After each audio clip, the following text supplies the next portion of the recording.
नंतर आपण काय वापरणार, कन्सिलर.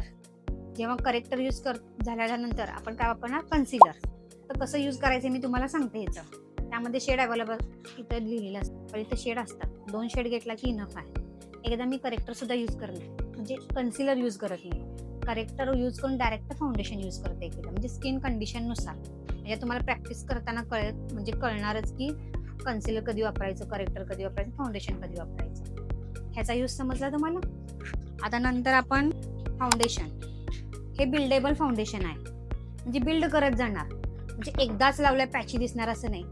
थोडं लावलं आणि परत लावलं तरी चालतं, आणि परत लावलं तरी चालतंय. एक फुल कव्हरेज फाउंडेशन असतात.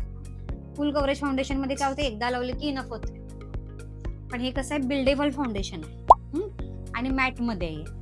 यानं घाम वगैरे काहीही येत नाही तुम्हाला. लॉंग लास्टिंग मेकअप राहतो आणि पॉकेट फ्रेंडली आहे तुमचं. म्हणजे ह्याची छोटे मोठी साईज असं तुम्हाला भेटू शकते. आणि ह्याचं कसं यूज लॉंग लास्टिंग राहते, रिझल्ट बेस्ट देतो अगदी. त्यासाठी तुम्हाला हे खूप चांगलं आहे. कुठलं हे, मेबलिन फिटमीचं फाउंडेशन. यात भरपूर शेड अवेलेबल आहेत. शेडिंगचं मी तुम्हाला नॉलेज सांगतो ना.